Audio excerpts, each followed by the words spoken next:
To me, I've been away for a while, and welcome back to everybody for MLB season. We've all been away for a while, and we're hoping to continue the successes that we had last year. I mean, for those of you who were following, there was a time where I ran particularly hot in baseball, and Bobby, it's always been, I considered one of his best sports. His NFL Millie win notwithstanding, I still regard him as more of a baseball guy than a football guy. And there's plenty of reasons for that. But we have Jordan from Sabersim on, and should be no secret our relationship with Sabersim over the years. And I know Andy from Sabersim way back from the poker days, and I kind of exaggerate my stories as I tend to do when I am old as I am.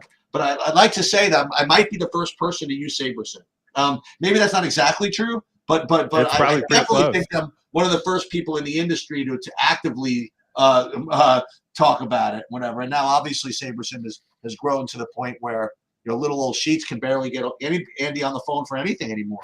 But whatever. But Sabersim, I mean, again, really quickly, I always considered Sabersim the next wave of the optimizer revolution. I never even considered it an optimizer, more of like a smart lineup builder or something like that. I forgot. I used to have a really cool way to describe it, but Sabersim is clearly the way, as far as I'm concerned, that as long as you have you know how to use it properly, it's the best tool to create high upside lineups specifically in GPPs. Like, I don't play cash.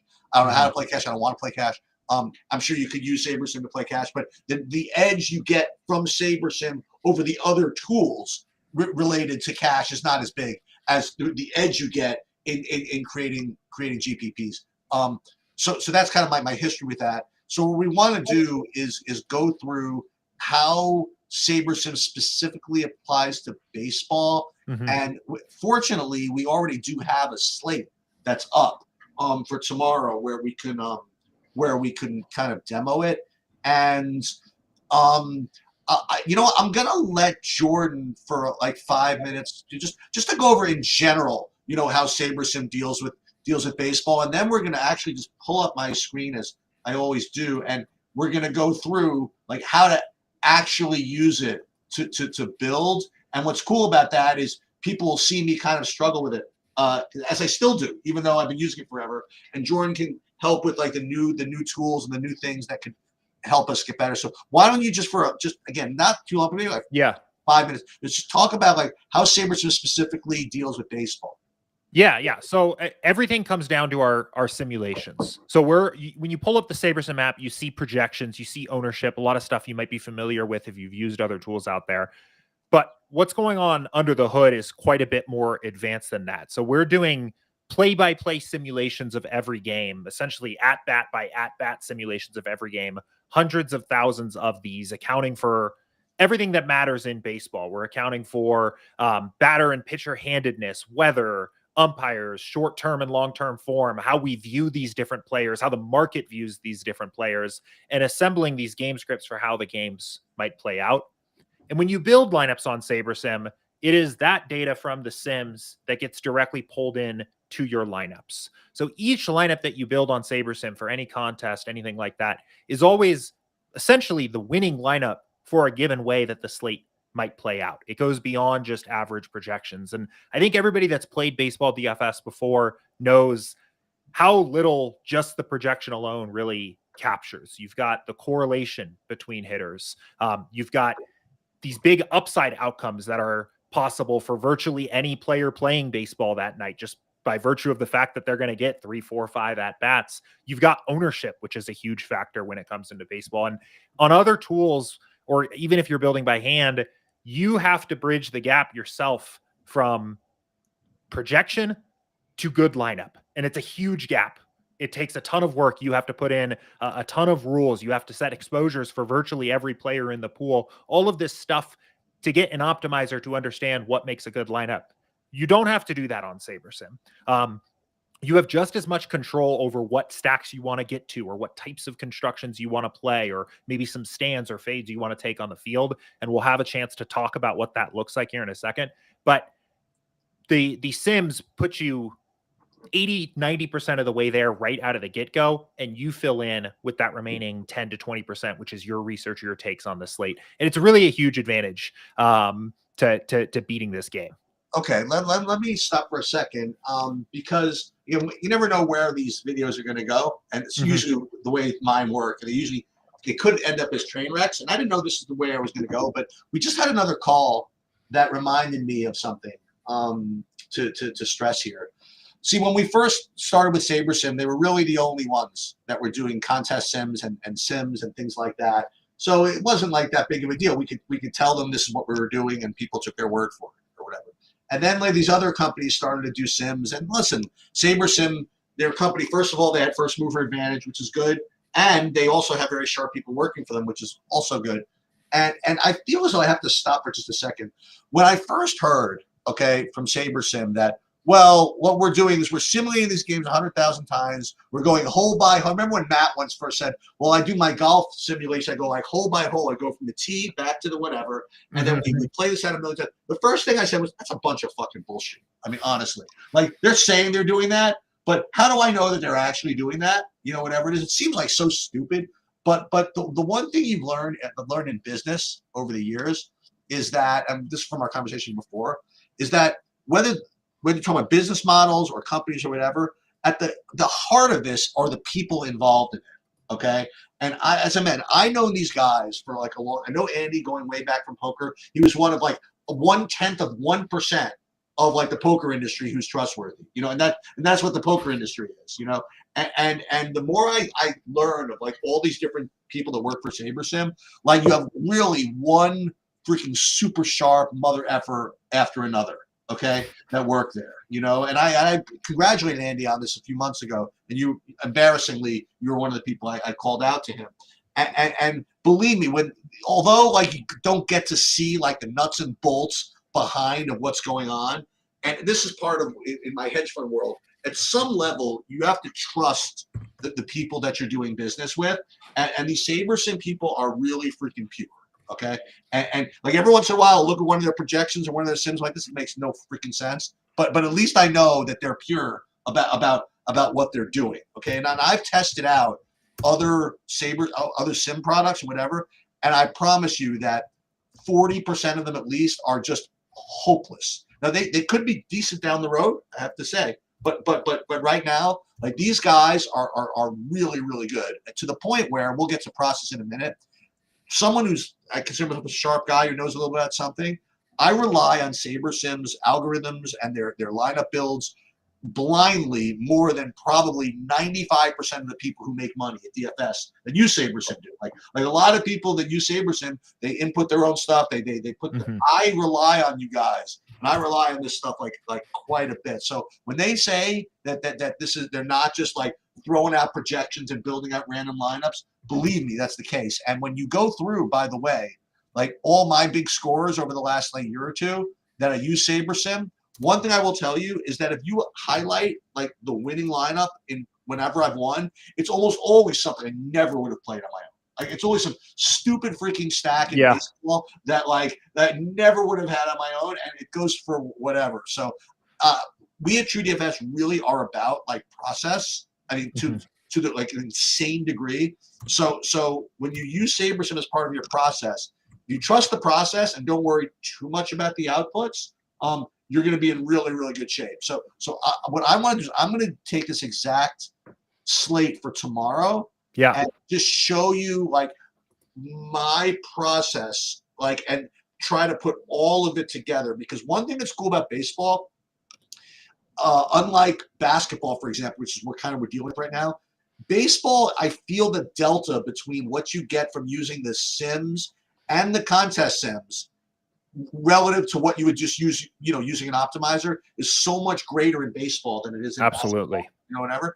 And I think that's really important. Okay, so as always, what you have to do is you have to change something. But before you even do that, okay, and this is again maybe in a little too advanced, but the first thing I always do is I upload my whatever dummy lineups I've created on DraftKings or on FanDuel to this. And it's a little bit of a pain to remember to do that, but for me, it's not a big deal. I figure out what I'm going to play, like 11 in the morning, This way you don't worry about getting shut out. This way you reserve your lineups or whatever, just to show you guys like how to do this. You go to the contest things, ignore it's 153, pretend it was 0. You would click on upload entries, and you click on download files from DraftKings, and automatically it downloads that to your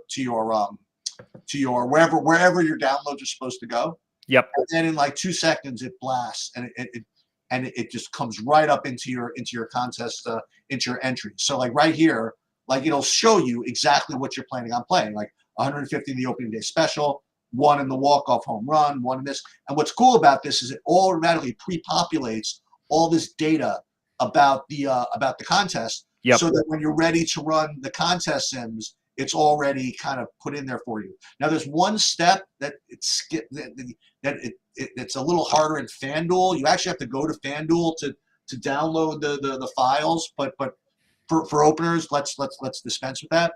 So once this is all up here, it's just a matter of, again, if you just want to use Sabersim projection, you just got to change a little tiny something for DraftKings so they don't yell at you. Yep. And what I do right away is I don't make any changes. I don't change my projections. I don't set any rules. I don't do anything at this point, okay? And just build 5,000 lineups. Now, again, these are different things you could mess with if you wanted, like min, max. Again, Sabersim, I think at the beginning they prefer to like just not give people the option to make a lot of changes, because quite honestly, it's mostly not for their own good to make all those changes. But so many people were so used to the big optimizers, whatever, like, why can't I change my exposure? Why can't you? They're like, okay, you want it, you got it. You can make it as customized as you want, Yeah.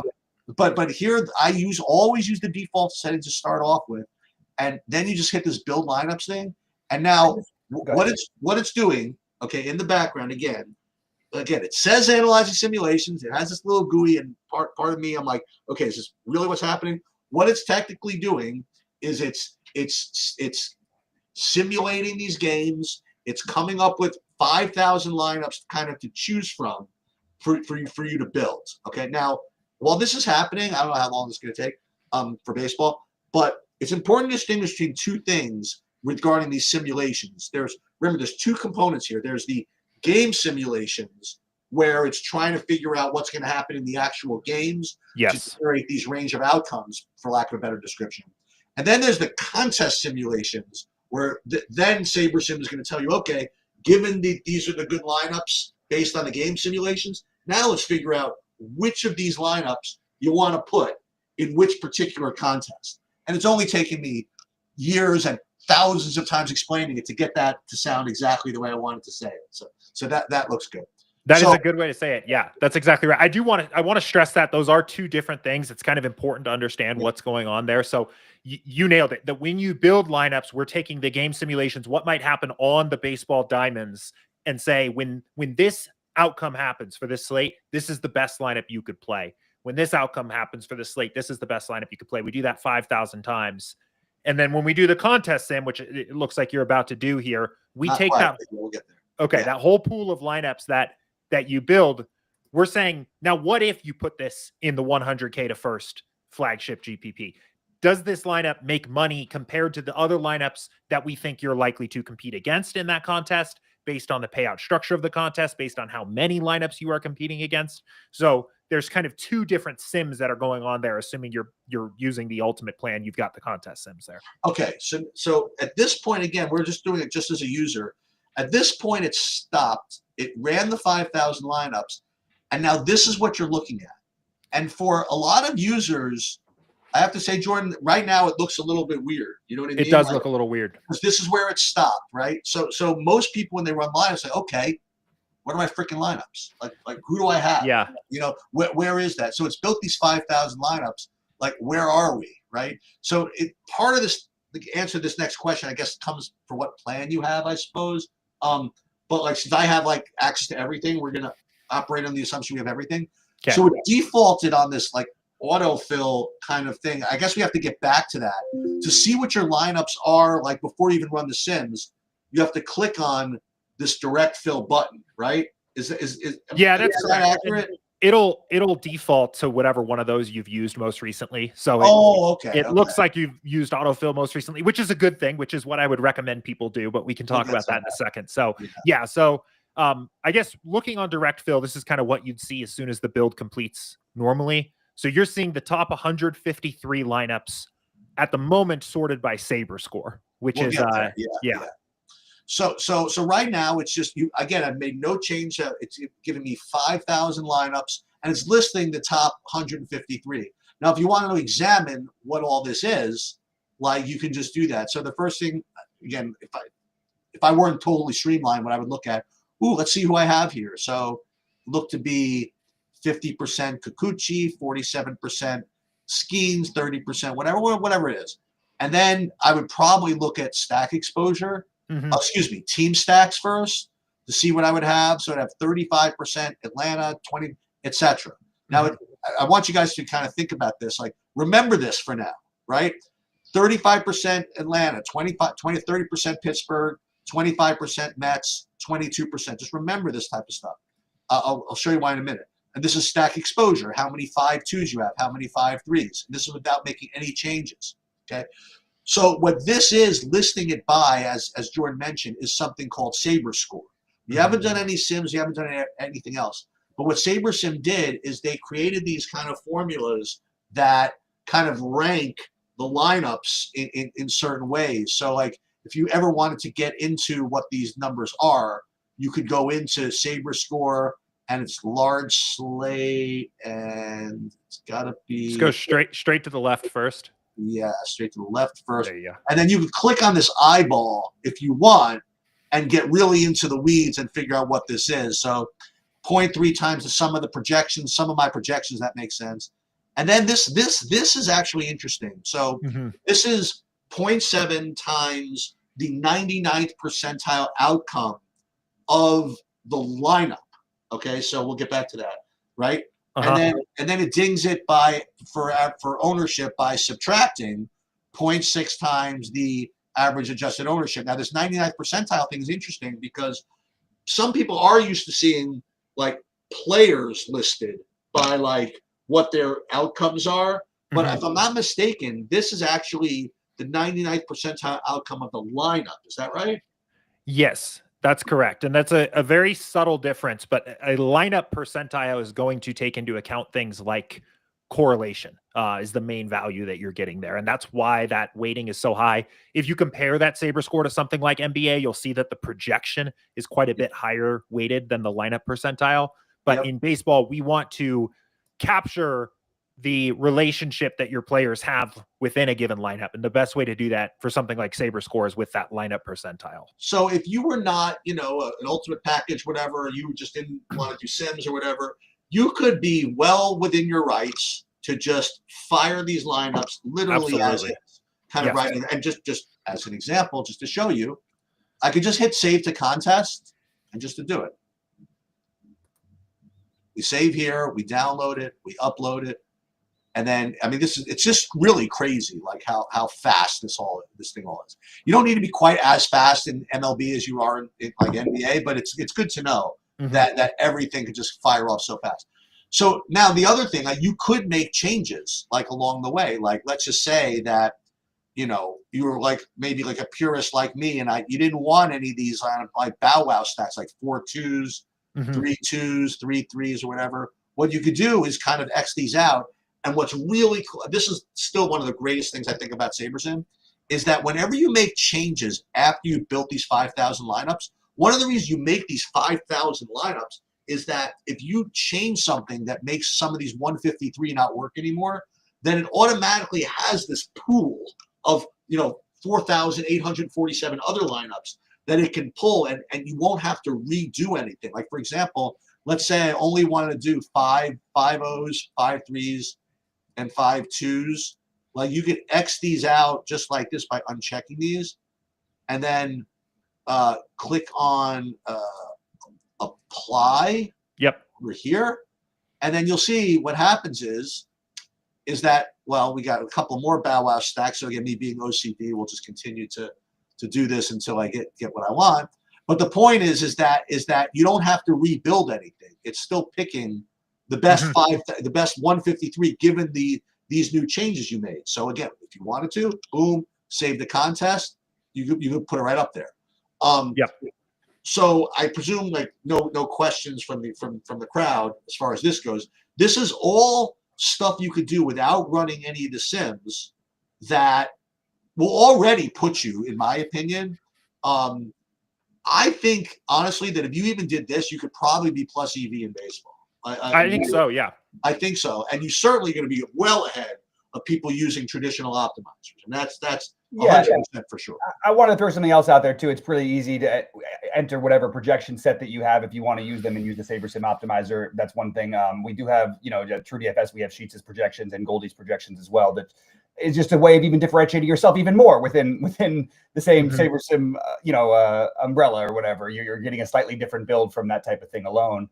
I'm interested in, because I know Sheets is like, well, only 5 man ever stack. I'm really curious to see what the industry starts doing, especially at higher buy-in, smaller field stuff.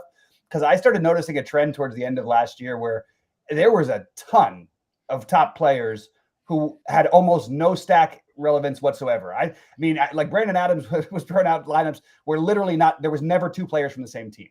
It was basically like cash game lineups at the highest level. Now, in general, for large field and stuff, I understand the 5 mans and everything. I'm just curious to see if there starts to be a little bit of a pivot back away from that, just from a player standpoint, even though I know that's not what all this taking into account. I just want to throw out a couple things because I haven't done anything yet.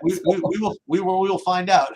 We'll find out. I'm curious to see what happens. So to get to Bobby's point, like if you wanted to not use Sabersims and use your own projections, obviously you have to have a file somewhere. And like, for example, I already did a set of my own for tomorrow. And again, Sabersim makes it pretty easy to do this. As long as you sort of have the right template.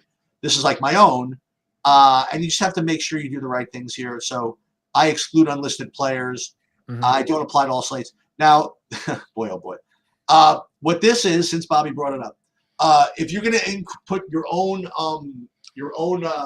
projections in, you get this option. And again, people just asked for this. So Sabersim said, okay, you want it, you got it. This will create your own contest field based on exclusively your ownership projections, right? And your stuff. So if you want to create your own contest field as well, you could put it in here and you'd hit save. And then you got to call it something. Let's just call it Sheets. Yeah. And then you hit save. And then what it's going to do is now it's going to run, I guess, another 5,000 lineups somewhere. And it's creating this like field that and we're going to get to contest sims in a minute. But what it's doing is creating your own custom contest field that if you want, and for baseball and for most sports, I don't recommend. But if you want to replace the Sabersim contest fields, which we're going to get to maybe in a couple of minutes, listen, as Sabersim said, peace. You really want to do it yourself? Go ahead. You trust your ownership projections, your own stuff more than us. Peace. Go ahead, do what you want.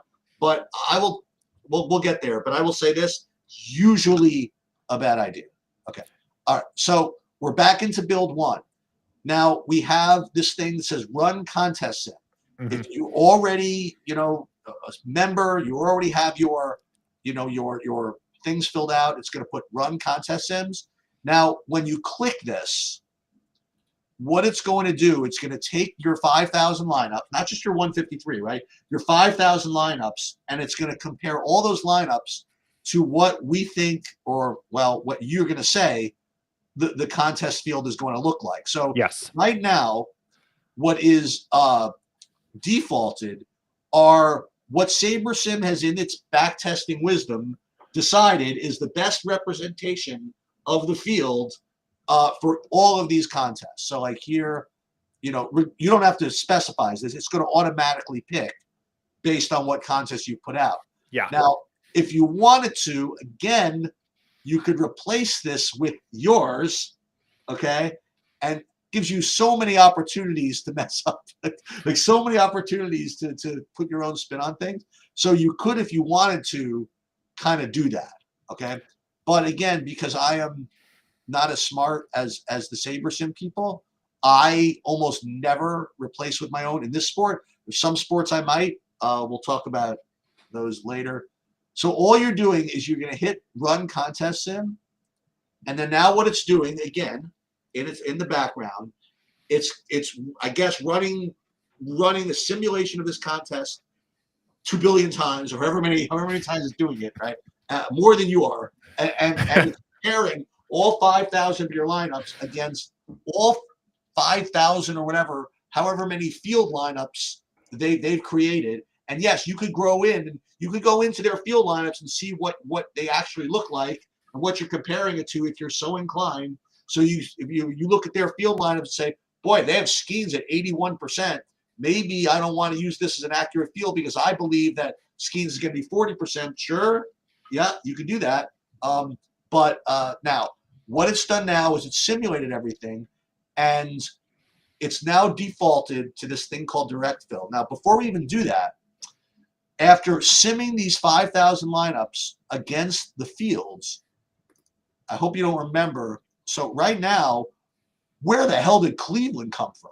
Like Cleveland, when we were comparing it to Saber Score, they didn't even exist. Like some of these didn't even exist, and that's what's super duper cool about baseball. Okay, and hockey, for example, like the difference between what you'd be getting in just regular Saber Score and what you'd be getting when you're actually applying the sims is really, really dramatic, and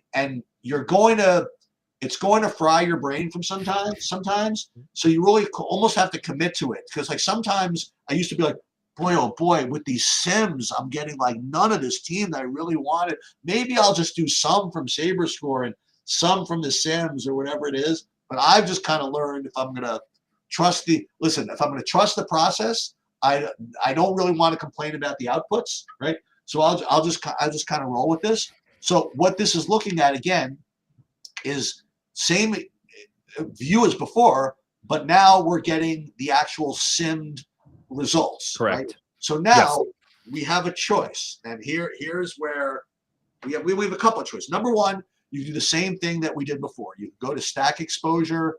You could play 5 threes, whatever. You could change that. You could give if you don't want 34% Atlanta, you could change that to whatever it is. But the real decision that you have to make from here is whether to use direct fill or autofill to fill these in your lineups. Okay, you have 153 lineups total that you've made, and if you wanted to make all unique lineups, if I'm not mistaken, you would only need 153, right? Because I have 153 in here. Yeah. 1 and 1 and 1. Okay. Now I'm really bad about not naming my builds. I really, really should. No, I don't do it either. That's all right. So if you click on using direct fill, well, it's already, and you hit save to contest. Okay. Boy, oh boy. You want me to take a shot at this? No, I'm so much better at explaining autofill. So let me explain autofill first. Okay. So what autofill does, basically, well, first of all, is ensures, number one, that you're not going to get the same lineup in more than one contest. Okay. Now, not the problem with that. The question you would have is, okay, so if you ran your lineups, and let's say a lineup looked really good, and it's so good that it's going to show up in the sims against all 4 of these contests, how do you decide which one to put it in? So what you have to do is actually prioritize from here what contest it's most important that you get that lineup in. So usually I kind of take what you did and I kind of sort it by fee. Yeah. Just because like the more money's at stake in a particular lineup, the better for me. So if you put autofill in, what it's going to do, okay, it's going to sim everything against the walk-off home run first. It's going to take the best lineup that applies to the walk-off home run, put it in there. Then it's going to eliminate that from the field, then move down to the next one. And it's going to say, okay, what's the best of the remaining lineups that could show up in the ball 4 as the best lineup? It's going to put that in there, take that out of the field, and then come back to the single entry and say, okay, what's the best lineup there? Put it in there, take that out of the field, and then the remaining, the best 150 that are left are going to be putting it in there. So, so I'm pretty sure that's the way the entry editor works. Whereas opposed to, and we'll get to what these differences are. When direct fill, it just kind of, if it applies to one contest, it's going to go in there. If it applies to 2 contests, it's going to go in there. If it's going to apply to 3 contests, it's going to go in there. And where I would like you to explain again is number one, I guess, why you can't see what's going in when you click autofill. Yeah. Number 2 is I want you to explain the differences between the ranking systems, between autofill, like the average of the 4 of them or whatever. So why don't you take this away? Because I still don't get this. Okay. So let's start with direct fill here first. So one of the things that was almost entirely correct. The one thing I want to correct there is that it is not that autofill is always a unique entry and direct fill allows the same entry to be used. That is controlled in the method drop down. So do you see? Yeah, right there. So whether you're using direct fill or autofill, your method is set to unique rank, which means it's going to put the best lineup into each entry, but always making sure that a unique lineup is used.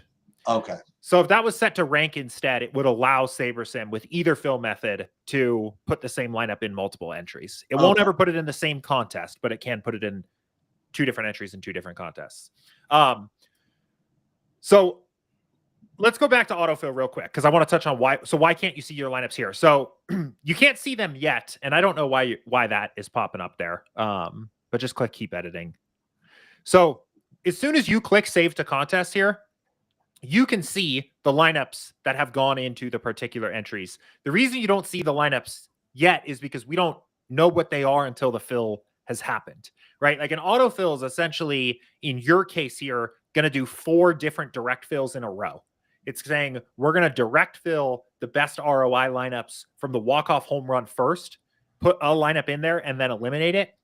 But we don't know what lineup's going to go into the ball for until that walk-off home run has been filled. That's the reason why you don't see the lineups until that process happens. But once they've been filled, that little drop down, there's like a little, sorry, I guess not a drop down. It's like an arrow right next to MLB 40K walk-off home run in the contest table. That's the lineup that went in there. And we are hoping, I would say, in the near future to have the same view that you have on direct fill, where you can see the expanded view, but you can see the lineups in there once they have been filled. But you don't know right now. Like you don't know right. See, here's the thing. Like if you use direct fill, like you'll know like what lineup is going to go in. Yeah. Forget what lineup. You know what exposure you're going to get. Yes. Right. Whereas if I'm not mistaken, like if you go to autofill, you don't know if you hit save the contest what your exposure is going to be. Do you? You don't exactly know what your exposure is going to end up, but it does still respect any exposures that you have set. So I haven't said it, but I haven't said anything. Well, you've done the stack exposures. You unchecked. So you're not going to get any of those stacks that you unchecked. That's true. If you went through, let's say you're looking at this and you're like, okay, I like the idea of Paul Skeens at most being 47%. You could set a max exposure to 47 and then autofill, and you won't get any more than 47% across any of the contests that you're playing.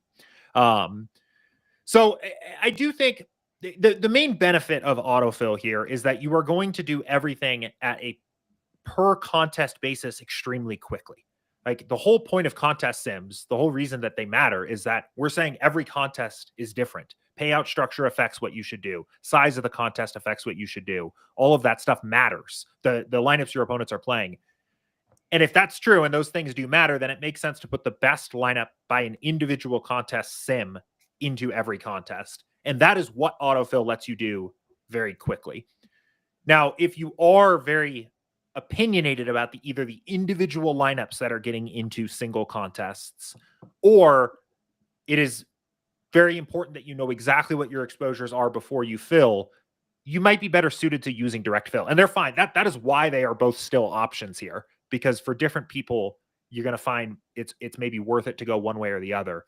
But I would recommend autofill unless you are very strongly opinionated that you. So was there not something about direct fill ranking it by the average ROI? Yes. Autofill the average. What is that about again? Yes. So again, on autofill, when it says rank by ROI, that's saying when we get to that contest, when we're ready to start filling that contest, we're going to use that contest's contest sim. So it's going to use different numbers for every single contest. Direct fill, when you are looking at ROI, it's taking the average of all of your ROIs for all of your contest sims you have run. So if a lineup has a 90% ROI in direct fill, that means on average across all of the contests you're playing, it has a 90% ROI. It's probably still a good lineup. It's still probably totally fine to play in any of these contests, but it might not be the best possible lineup that could have gone into the particular contest. So let's just fire it. Now you'll see, by the way, boy, I didn't tell you what to. You know what this is probably doing? Probably because of my stack exposure thing. It's not liking it, I guess. Yeah, but that's very strange because it should. I am almost positive. It happens to me more than you. Happens to me more than really. Okay. So when we ran it with autofill, like for example, okay, now it'll show what the exposures are, and like so here's like a difference. So in autofill, nothing's different.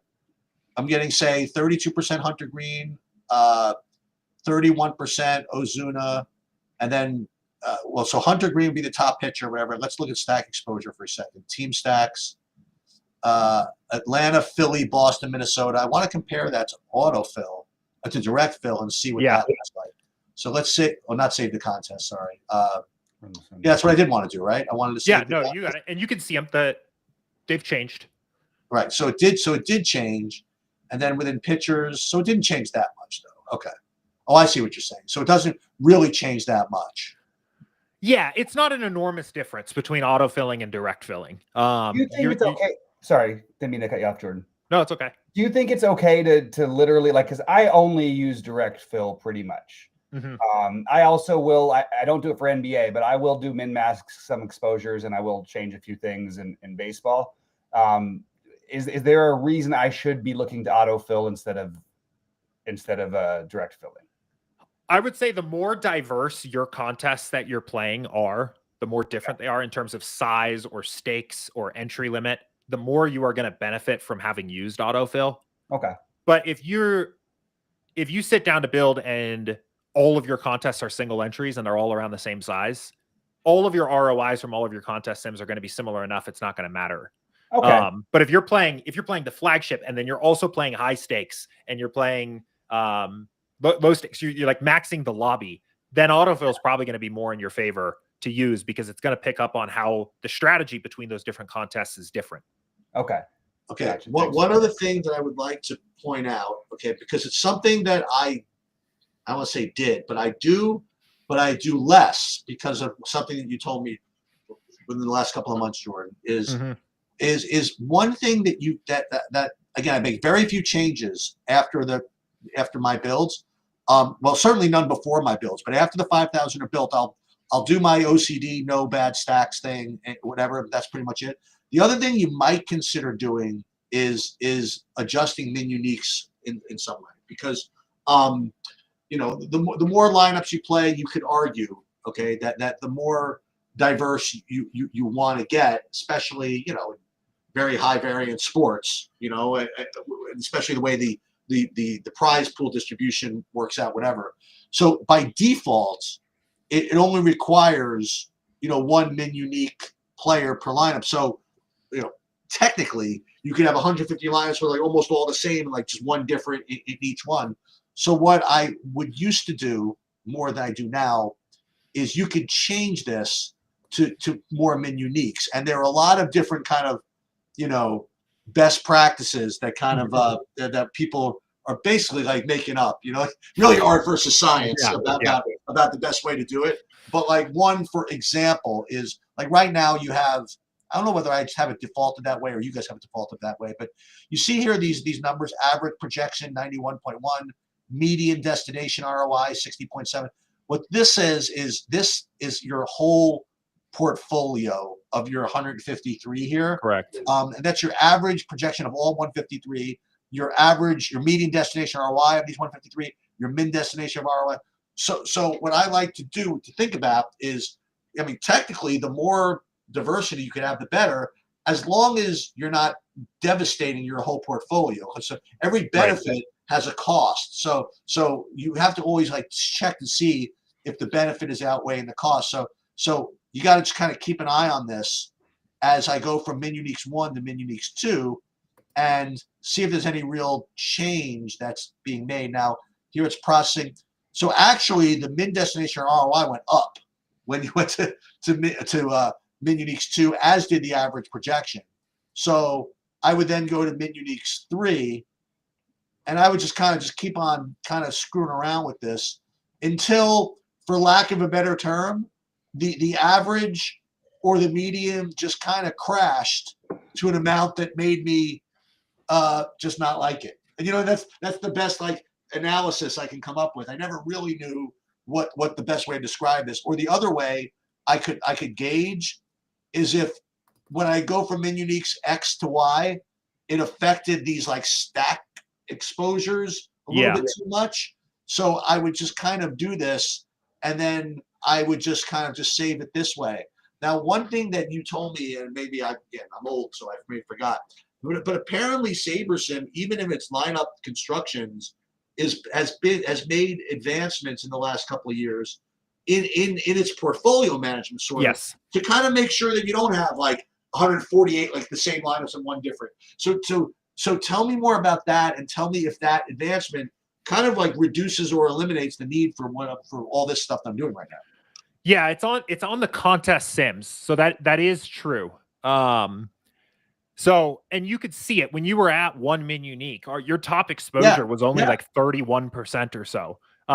So the way that's actually working is, we're aware of how many lineups that you're playing into a given contest. So we're aware that when we run the contest sim for the flagship, that you're playing 150 lineups and basing the contest sims results from that.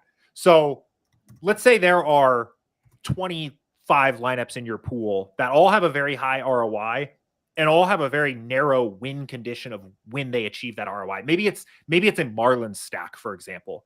So you have 25 very similar Marlin stacks, all have a very high ROI if you just considered them in their own. Sabersim understands that for you to make your profit when that actual outcome happens, you don't need to play 25 Marlin stacks. You maybe only need a handful of them to capitalize on that outcome when that occurs. So that's how the contest sim is kind of tracking it. And that's why it has this way of naturally diversifying you, is it is aware of how many lineups you are playing. And I don't need to get too into the technical details of what's going on behind the scenes there, because I think it's just confusing, but it has an awareness of how many lineups you're playing, what your portfolio looks like for a given contest, and is adjusting the way it recommends lineups to you based on that. So if you are using contest sims, I do think the need to use min uniques has gone down. It used to be, I mean, if people have watched my videos in the past, it used to be, I pounded every single video, use min uniques, use min uniques, use min uniques. I don't think it's like that anymore. It's certainly fine to use it, especially if you prefer to be even more diversified, but you don't need it as much anymore. If you are on using SaberScore, not using the contest sims, I think it's still a pretty nice tool to have in your toolbox to, at least, as you mentioned it, increment it up and see the impact that it has on your portfolio. Now, it probably requires a whole other video on late swap. Can we even run technically a late swap? No, it's dumb. We can't, not yet. We Can do it for past slates, but this being opening day, we don't have any of those yet. So one thing I want to point out just about the late swapping that Sheet sort of talked about quite a bit last year and was surprised as I actually wasn't that surprised, but I think it's important. Look, if you're going to just trust the tools and trust the projection, trust the system, and especially if you're not weighing your own stuff in, but no matter what, people are not late swapping in baseball like they should be, however you want to say it. Even the best players in the world don't do it very often. It's rare. In basketball, we all sort of know we have to, so everyone's sort of gotten on that train.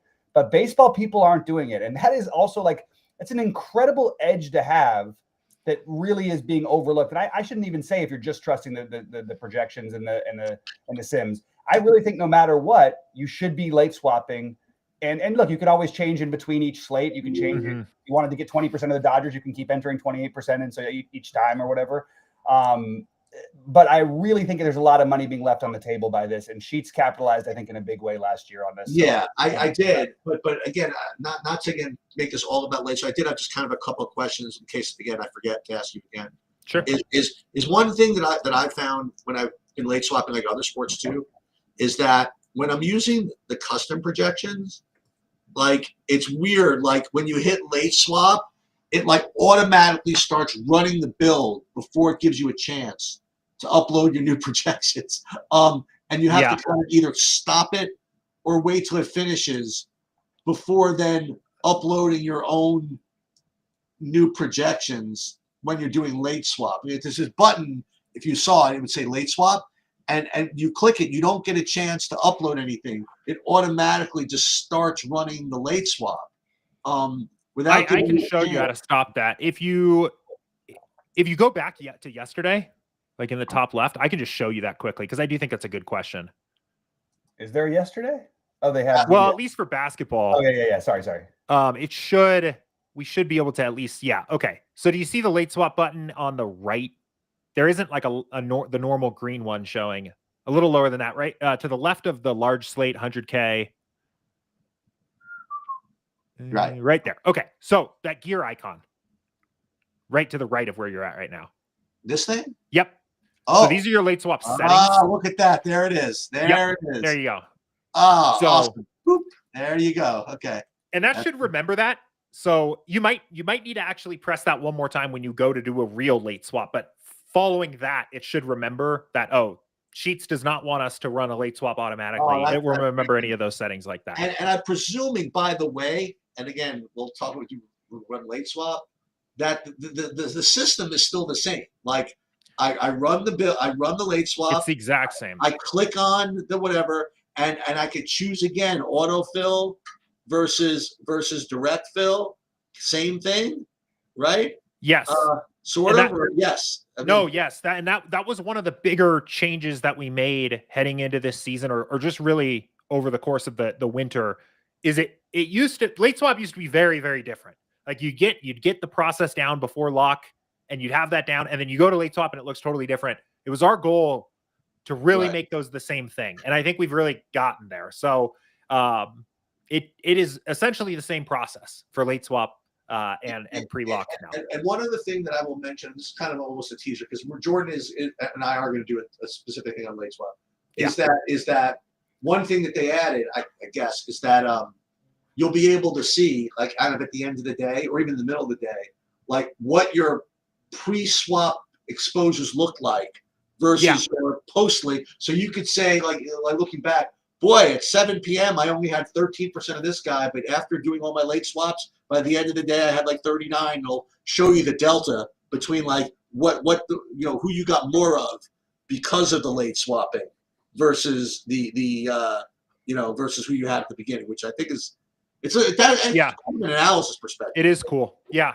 So the way I actually think it works right now is it'll show you the delta from that swap to whatever you had just before it.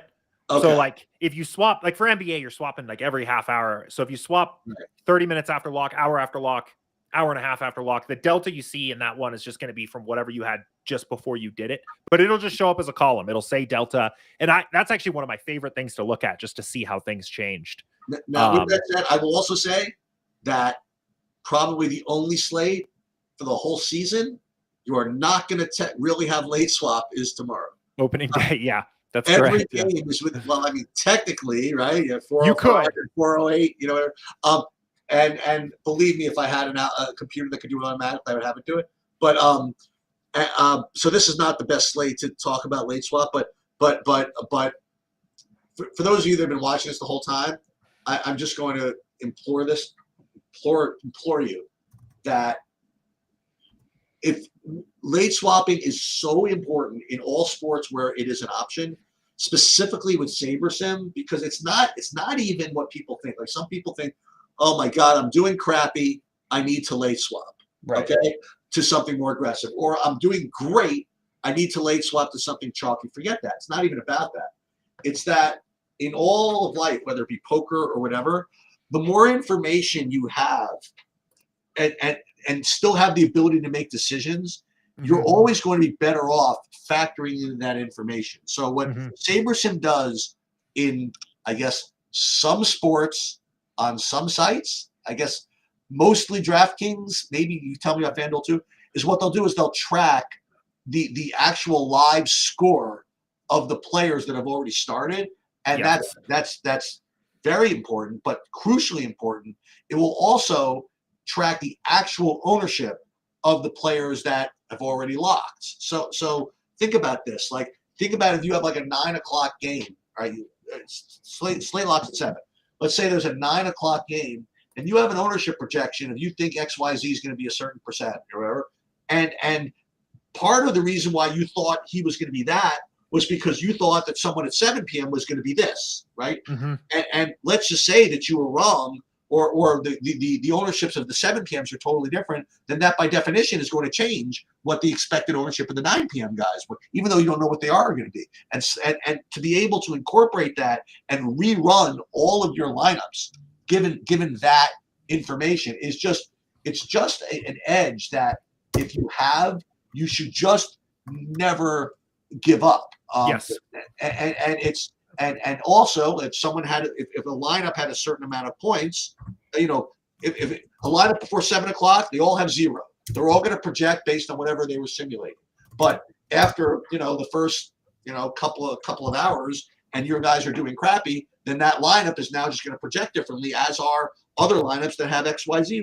So the more times that you run this stuff, the better.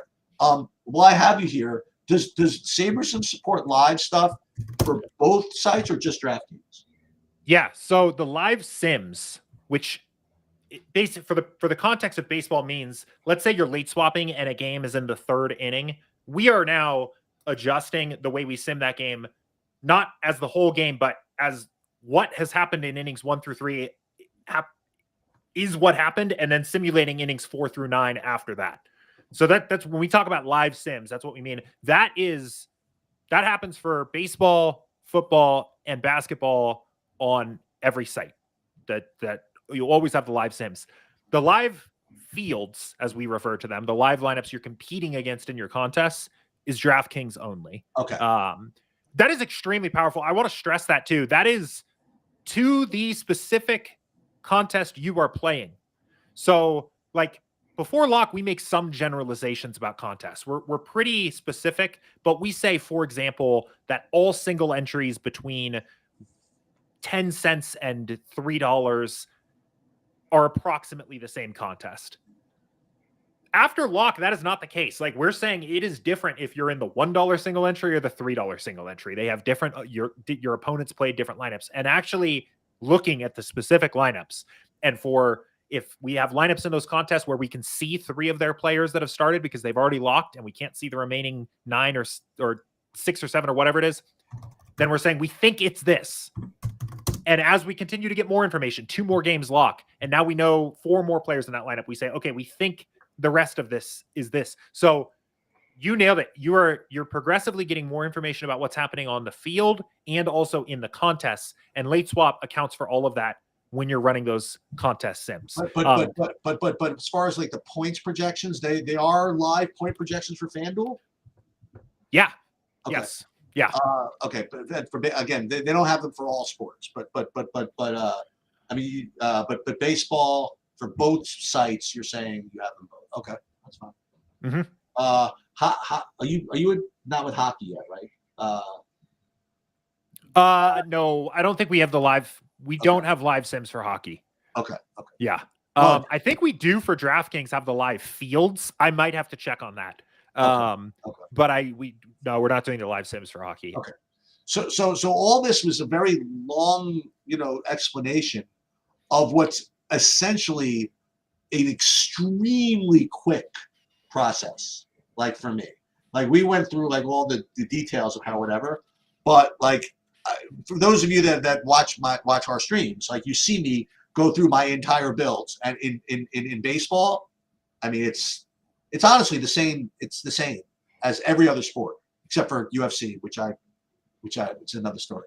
But it's literally the same thing. I upload my projections, and again, if you're a TrueDFS member, you have like not unlimited, but extraordinarily diverse group of projections to choose from. You could use the Sabersim ones, you can use mine, you can use Goldie's, you can average the three, you could, there's a zillion ways that you can put projections up, but whichever projections you're putting up there, the process is just like lightning for me.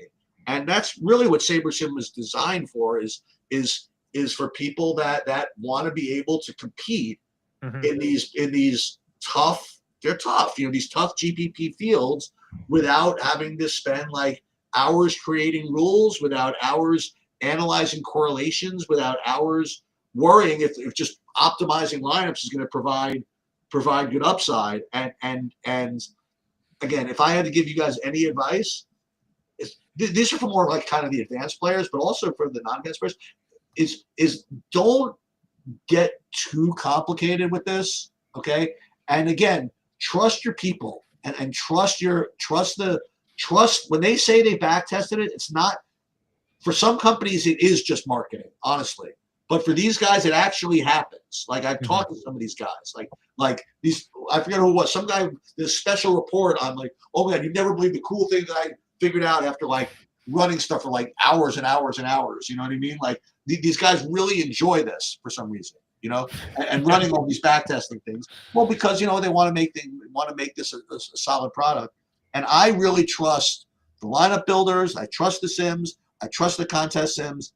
And I've always found that the more I deviated from this, the worse it was. It used to be that they had this kind of yell at you option where if you made too many changes, like it said, nope, we cannot build lineups. I don't even see that anymore.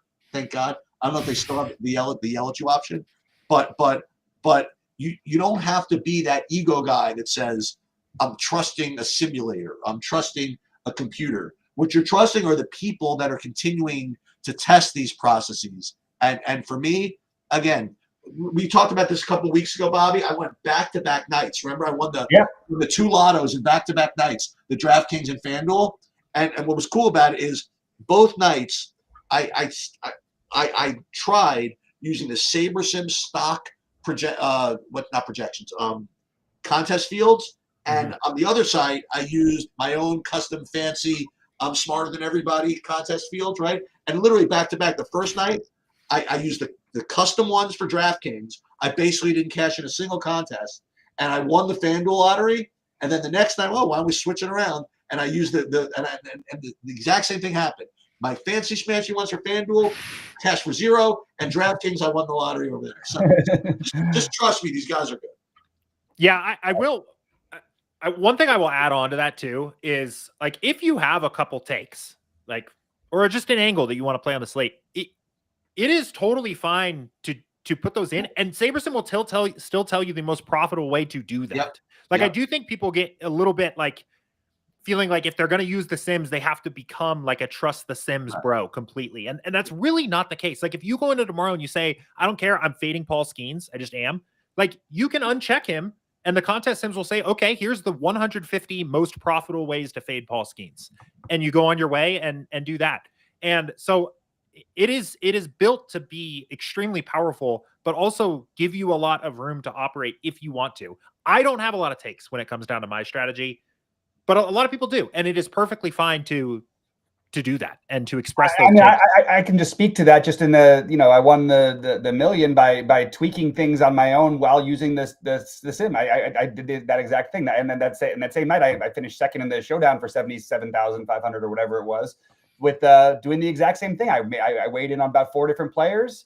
In that case, it was min-max exposure. In some cases, it's changing a projection by a point or two.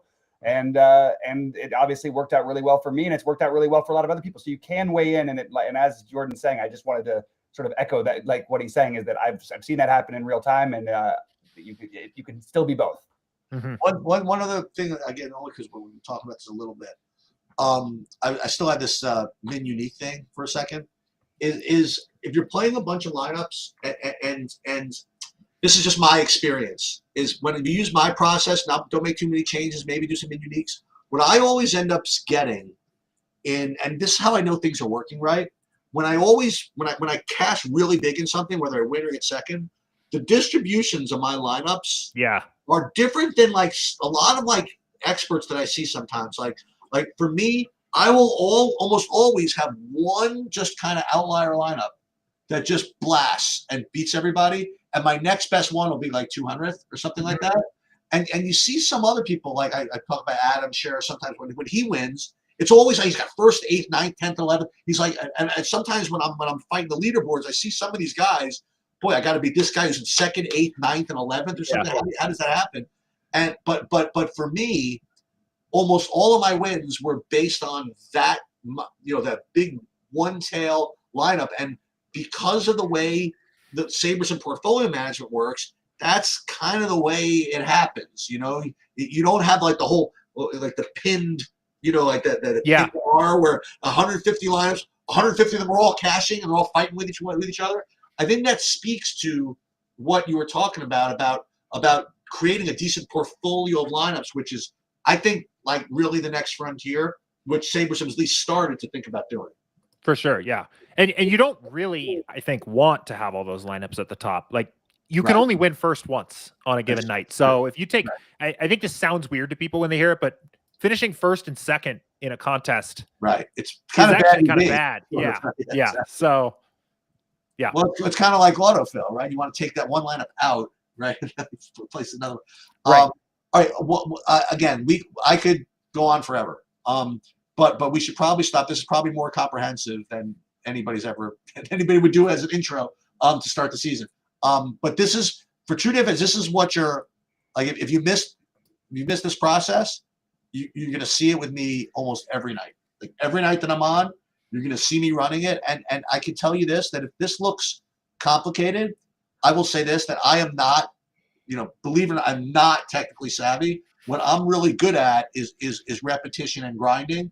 And that's why I run these things. Even something stupid as me running this just now for you guys, that helps me. Because the more times you run it, the more your muscle memory is, the more you know where to click and this, that, and the other thing. And so again, I'm used to Sabersim. Like I'm sure if I went to run this into one of these other sites, even if it were as good, it would take me a long time to figure out the way to click it. You know what I mean? But so it does take a little bit of practice. Like Bobby, how long does it take? You still are kind of struggle, right? Sometimes to get around, but you're getting better at it, right? Yeah. I've gotten a lot better at it. But you watch me, like every slate that we're going live, I will just do this. And again, you have to learn what you're looking for. You're not looking for who I'm playing, because sometimes I don't even look myself. You're just looking for the process for to help you guys get better. Absolutely. All right, that's it. Yep. All right. You guys want any closing remarks or anything? I'm good. Jordan, anything for you? No, I mean, I'll mention that like on our YouTube channel and our stuff, we'll have content coming out as well over the course of the season, especially as we get started here. We have some helpful videos from last year that are already up as well. And always happy to help answer any questions in the Discord. Talk about, do you still office hours? Yep.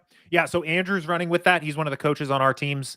He does that Monday. I think it is. Yeah. Monday through Saturday now. Yeah. So 6 days a week you can join in there, ask him questions live, ask follow-up questions if things are confusing. So a really good resource there. And within our TrueDFS Discord, I think we have our own specific Sabersim Discord channel. So if you want to drop a question in there, because I'm really not the best with responding to Discord stuff. But if Adam's really good, if he's around, he can respond to that stuff. He's honestly just about as good as I am with the stuff. Yeah, you guys have been incredible about being responsive in that with Sabersim. Yeah, our guys are in there. So yeah. And that's about it. Sweet. All right, good luck, everybody. We'll meet somebody in the